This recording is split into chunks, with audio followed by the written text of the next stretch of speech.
Xazinem Tortil Tarbiyalash Merkezi hammamizning xazinasi. Qalbi güzel insanlar bilan do'st bo'l. Güzellikdan bir ulush bera olmasimi, isil xislati yo'q edi.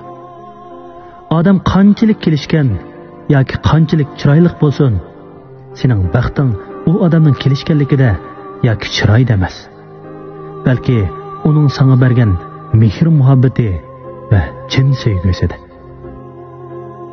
Seni jiyli qiladigan, sendan ittik kechirim so'raydigan, sening ishlaringga aralashadigan, sendan yomonlab ittik aplashadigan kishidan osonlikcha ayrilma. Chunki u seni hayoti bilan sevgan kishidir. Köyganning o'tidan köyinganning mehri yomon. Aslatidig'ini chiroy emas, balki mijozidir. Ko'ndirdig'ini taq turq emas, balki mehridir.